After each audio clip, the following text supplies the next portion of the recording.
Hello everyone, welcome back to the channel. I hope all of you are doing well.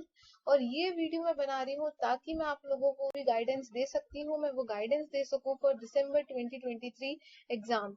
आज के इस video में मैंने try किया है कि आप लोगों के जितने क्वेश्चंस हो सकते थे मैं सारे वो क्वेश्चन यहाँ पर आप लोगों के सॉल्व करूँ। इसके अलावा भी अगर आप लोगों के कोई भी क्वेश्चंस हैं related to your December exam तो आप लोग मुझसे कमेंट सेक्शन में पूछ सकते हैं। आई विल डेफिनेटली ट्राई कि मैं उसे रिजॉल्व कर सकूं। यहाँ पर हम दिसंबर 2023 एग्जामिनेशन के लिए आप लोगों को कैसे प्रिपेयर करना चाहिए उस सारी चीजों के बारे में आज मैं आपको बताने वाली हूँ। और मैं आप लोगों को बता दूं that you are at a right place. मैं अपने बारे में अगर आप लोगों को बताऊं तो I got all India rank 1 in CS foundation. I got all India rank 24 in CS executive and I cleared all groups of CS professional in a single attempt. So I think कि जितना भी मैंने अपनी exam से सीखा है और जितना मैं अभी तक स्टूडेंट्स को गाइड करती आई हूँ, जितने भी स्टूडेंट्स के मेरे पास क्वेश्चंस आते हैं तो मैंने ट्राई किया है कि उसको मैंने इस वीडियो में कवर किया है। आज के इस वीडियो में मैं ट्राई करूंगी कि आप लोगों के भी सारे जो डाउट्स हैं रिलेटेड टू एग्जाम वो सब मैं क्लियर कर पाऊँ। जो भी मैं आज आप लोगों को बताने वाली हूँ तो सब चीजें बिल्कुल डिटेल में हम यहाँ पे डिस्कस करेंगे। लेकिन इसके अलावा भी मैं आप लोगों को कहूंगी कि अगर आप लोगों के कोई भी क्वेश्चन है related to your CS exam तो आप लोग मुझे कमेंट सेक्शन में जरूर बताना। मैं ट्राई करूंगी कि मैं आप लोगों के उस डाउट को रिजॉल्व कर सकूं। तो अब फटाफट से स्टार्ट करते हैं वीडियो। सबसे पहले यहाँ पे हम बात करेंगे दिसंबर 2023 CS एग्जाम को लेकर। अगर हम सबसे पहले बात करें कि हमारी एग्जाम में कितना टाइम बच गया है तो हमारी एग्जाम में 120 डेज रिमेनिंग है। मैंने जुलाई के रिमेनिंग डेज को काउंट नहीं किया क्योंकि अब जुलाई एंड होने ही वाला है। इसके अलावा मैंने दिसंबर के वो जो 20 डेज आपको मिलते हैं, जून में अगर हम एग्जाम देते हैं तो वहां पे हमें वो डेज नहीं मिलते क्योंकि जून फर्स्ट से ही एग्जाम स्टार्ट हो जाती है। बट जब दिसंबर में एग्जाम होती है तो एंड मंथ में होती है, तो वो जो एक्स्ट्रा 20 डेज हमको मिलते हैं वो मैंने यहाँ पे काउंट नहीं किए क्योंकि बेसिकली वो जो 20 डेज होते हैं वो हमारे रिवीजन के डेज होते हैं जिसके अंदर हमको बिल्कुल एक क्विक रिवीजन सभी सब्जेक्ट्स का करना होता है। तो मैंने यहाँ पे उन दिसंबर के डेज को हटा के यहाँ पे बात की कि हमारे पास लगभग 120 डेज का टाइम बचा हुआ है। टाइम है सफिशिएंट, हम बहुत अच्छे से प्रिपेयर कर सकते हैं, बोथ ग्रुप के लिए हम बहुत अच्छे से प्रिपेयर कर सकते हैं। लेकिन टाइम हमें बस वेस्ट नहीं करना क्योंकि ये टाइम कब निकल जाता है ना हमें पता भी नहीं चलता। आज से 2 मंथ्स बाद हम ये सोच रहे होंगे कि हमारे पास कितना समय था और हमने टाइम वेस्ट कर दिया।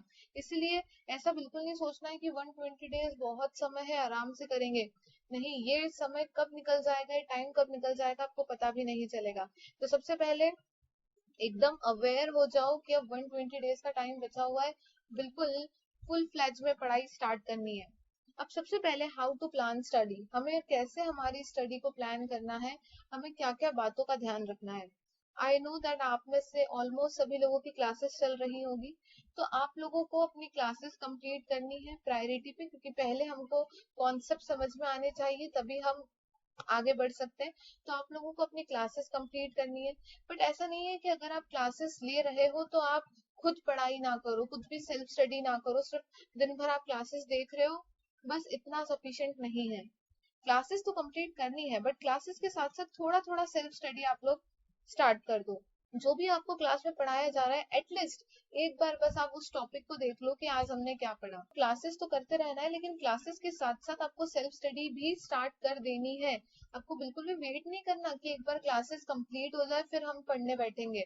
ऐसे में तो टाइम निकलता चला जाएगा और उस वक्त फिर हमारे पास बहुत कम समय होगा। सो आपको क्या करना है, क्लासेस स्टार्ट रखो लेकिन क्लासेस के साथ साथ आपको थोड़ा थोड़ा सेल्फ स्टडी स्टार्ट कर देना है। नेक्स्ट पॉइंट, देखो जब भी आप लोग अपना मॉड्यूल से पढ़ना स्टार्ट करोगे तो फर्स्ट टाइम आपको टाइम लगेगा। आपको टाइम इसलिए लगेगा क्योंकि आप फर्स्ट टाइम उसको पढ़ रहे हो। इवन आपने क्लासेस ली है लेकिन उसके बाद भी जब पहली बार आप अपनी बुक से पढ़ रहे होंगे तो आपको थोड़ा टाइम लगेगा क्योंकि आप उसको समझने की कोशिश करोगे, आप ट्राई करोगे कि आखिर वो प्रोविजन क्या है। लेकिन जैसे जैसे आप उस चैप्टर को बार बार रिवाइज करना स्टार्ट करोगे तो वही टाइम रिड्यूस होता चला जाएगा। कई सारे स्टूडेंट प्रेशर में आ जाते हैं कि जब हम कोई भी चैप्टर लेके बैठते हैं तो हमको बहुत बहुत टाइम लग रहा है, तो वो थोड़ा टाइम लगेगा। लेकिन जैसे जैसे आप लोग उसको बार बार रिवाइज करते चले जाओगे तो वही टाइम आपका रिड्यूस होता जाएगा। तो आप लोगों को टेंशन नहीं लेनी है। स्टार्टिंग में जब हम रीड करते हैं, फर्स्ट टाइम जब हम रीड करते हैं तो थोड़ा टाइम लगता है और धीरे धीरे फिर वो टाइम रिड्यूस होता चला जाता है। तो मैं यहाँ पे सजेस्ट करूंगी कि आप लोगों को क्या करना चाहिए। आप मॉड्यूल से जब पढ़ रहे हो तो आपने जो भी प्रोविजन पढ़ा, आपको उसकी एक शॉर्ट में समरी उसी के पास में लिख लेनी चाहिए। चाहे आप हिंदी में लिखो, आप इंग्लिश में लिखो, आप कैसे भी लिख लो, लेकिन आप वहां पे क्या करो, उसकी एक समरी लिख लो। इससे क्या होगा कि जब सेकंड टाइम आप रिवाइज करोगे तो वो समरी पढ़कर आपको प्रोविजन याद आ जाएगा, आपको याद आ जाएगा कि कॉन्सेप्ट क्या था। इसके अलावा जो भी आपको लगता है कि इम्पोर्टेंट है तो आपको वो मार्किंग करते जाना है। तो मार्किंग तो हम जनरली करते हैं, लेकिन इसके साथ साथ जो भी उस प्रोविजन में लिखा था शॉर्ट में उसकी समरी उसी के पास में लिखते चले जाओ। इससे क्या होगा, जब भी सेकेंड टाइम पढ़ोगे तो आपके लिए इजी हो जाएगा ये समझना कि आखिर इस प्रोविजन में क्या दिया हुआ था। उसके बाद देखो, थर्ड आपको क्या करना है। जैसे ही आपकी क्लासेस कंप्लीट होती है तो आपको एकदम फुल फ्लेज्ड सेल्फ स्टडी करना स्टार्ट कर देना है। क्योंकि जैसे ही हमारी क्लासेस कंप्लीट होती है वो पूरा जो टाइम हमको मिलता है वो टाइम हमको बहुत अच्छे से यूटिलाइज करना है सेल्फ स्टडी करने के लिए। तो वहां पे आपकी सेल्फ स्टडी एकदम फुल फ्लेज्ड बेसिस पर स्टार्ट हो जानी चाहिए। बहुत अच्छे से आपको प्लान करना है, आपका पूरा रूटीन आपको प्लान करना है और अपनी सेल्फ स्टडी स्टार्ट करनी है। उसके बाद आपको किस बात का ध्यान रखना है, आपको क्या करना चाहिए, जो संडे है उसको अलॉट करना चाहिए रिवीजन के लिए।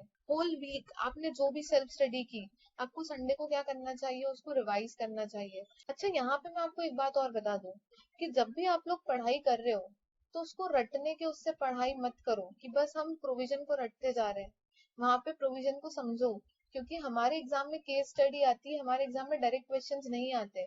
और क्योंकि हमारे एग्जाम में केस स्टडी आती है तो वहां पे प्रैक्टिकली समझो, लॉजिकली समझो कि प्रोविजन क्या है, कैसे केस स्टडी वहां पे बनाई जा सकती है। रटने का काम आपको बिल्कुल भी नहीं करना है, ठीक है। तो वहां पे आपको क्या करना है, लॉजिकली प्रैक्टिकली प्रोविजन को समझना है और समझने के बाद उसको फिर क्या करना है, लर्न करना है। तो सबसे पहले लॉजिकली उस प्रोविजन को समझो और समझने के बाद उसे क्या करो, लर्न करो। अब जब लर्न करने की बात आती है तब बात आती है रिवीजन की। देखो, कोई भी प्रोविजन ना ऐसे ही लर्न नहीं हो जाता है। किसी भी प्रोविजन को याद रखने के लिए आपको उसे बार बार रिवाइज करना पड़ेगा। तो इसीलिए रिवीजन बहुत बहुत बहुत ज्यादा इंपॉर्टेंट है हमारी एग्जाम के लिए। फॉर एग्जाम्पल, अगर मैं आपको आज एक पेज दूं और मैं आपको बोलूं कि इस पेज को पूरा लर्न करना है ना, और मैं आपको बोलूं कि एक महीने बाद मैं आपसे वो पेज में क्या लिखा था वो सब पूछने वाली हूँ, लेकिन आप बीच में रिवाइज नहीं कर सकते। अब अगर एक महीने बाद मैं उस पेज में लिखी हुई हर बात आपसे पूछना चाहूँ ना तो आप लोग नहीं बता पाओगे, क्योंकि आपने रिवाइज नहीं किया। लेकिन वही पेज अगर आप हर दिन एक महीने तक रिवाइज करते रहोगे तो at the end of the month जब मैं आपसे पूछूंगी तो आप लोग बहुत इजीली बता पाओगे, नींद में से उठ के आप बता दोगे कि उसमें ये लिखा हुआ है। सो इसीलिए मैं आपको बोल रही हूँ कि रिवीजन करो, जितना रिवीजन करोगे आपको उतना ज्यादा बेनिफिट आपके एग्जाम में मिलने वाला है। तो इसीलिए क्या करो, पूरे वीक में आप जो भी पढ़ते हो, पूरे वीक में आपने जो भी पढ़ा, आप उसको क्या करो, संडे को एक बार टाइम निकाल कर रिवाइज करो। तो जितनी बार रिवाइज करोगे उतना आपको अच्छा बेनिफिट मिलेगा।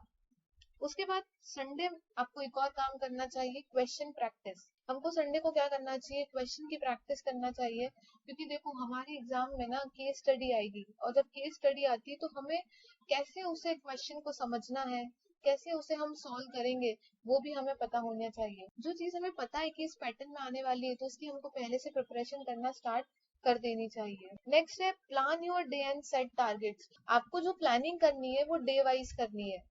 हम क्या करते हैं, पूरे वीक का टाइम टेबल बना लेते हैं, तो वो चीज ना पॉसिबल नहीं हो पाती। आपको क्या करना है, अपना डे प्लान करना है कि अगर आज के दिन में पढ़ाई करने बैठ रही हूँ तो मैं कौन सा सब्जेक्ट लेने वाली हूँ, कौन से चैप्टर्स मुझे कंप्लीट करने हैं, और आपको कुछ टारगेट सेट करना है। अब मैं आपकी इस बात से बिल्कुल अग्री करूंगी, आप लोगों का क्वेश्चन होगा कि टारगेट पूरे नहीं हो पाते। हम जितना सोचते हैं ना हम उतना पढ़ाई नहीं कर पाते। तो टारगेट्स हमेशा हम जो बनाते हैं वो क्या होते हैं, ज्यादा ही होते हैं। एंड आई नो कि ऐसा जरूरी नहीं है कि हमारे सारे टारगेट जो हमने बनाए हैं डे के वो कंप्लीट हो पाए, ठीक है। तो हमको हमारे टारगेट ऐसे बनाने हैं जो प्रैक्टिकल हो कि हाँ, इतने चैप्टर्स एक दिन में कंप्लीट किए जा सकते हैं। दूसरी चीज, जब भी आप पढ़ाई करने बैठ रहे हो तो थोड़ा थोड़ा सा बीच में ब्रेक ले सकते, क्योंकि क्या होता है जब हम कॉन्टिन्यूस पढ़ने में लग जाते हैं तो वहां पे ना कुछ समय बाद हमारा इंटरेस्ट उस सब्जेक्ट से खत्म हो जाता है। ऐसा भी नहीं है कि आप बहुत ज्यादा ब्रेक ले रहे हो, थोड़ा बहुत आप ब्रेक ले सकते हो एंड देन फिर आप उसको स्टार्ट कर सकते हो। दूसरी चीज आप लोग ध्यान रखना कि जब भी आप लोग पढ़ाई करने बैठ रहे हो तो पूरे मन से पढ़ाई करने बैठो ताकि इफेक्टिवली आप पढ़ाई कर सको। पता चल रहा है कि हम बुक खोल के बैठे हैं बट हमारा पढ़ाई में मन ही नहीं लग रहा, तो ऐसी पढ़ाई कोई काम की नहीं और उसमें कभी टारगेट्स पूरे नहीं हो पाएंगे। इसलिए आप लोगों को बिल्कुल इफेक्टिवली पढ़ाई करनी है। तो जब भी आप पढ़ने बैठ रहे हो तो आपका कहीं पे भी दिमाग डाइवर्ट नहीं होना चाहिए, आपको बिल्कुल उस पे ही फोकस करना है जो भी आप पढ़ रहे हो। तो इस तरीके से अपने डे की प्लानिंग करो, अपने टारगेट्स बनाओ और उन्हें फुलफिल करने का ट्राई करो। उसके बाद allot timing to each subject, हर सब्जेक्ट को एक पर्टिकुलर टाइम अलॉट करो। देखो, कई स्टूडेंट्स ये मिस्टेक करते हैं कि वो सोचते हैं कि अपन एक काम करते हैं, 10 डेज तक 15 डेज तक ये वाला सब्जेक्ट ले लेंगे, ये वाला सब्जेक्ट जब पूरा कंप्लीट हो जाएगा तब हम दूसरा सब्जेक्ट उठाएंगे।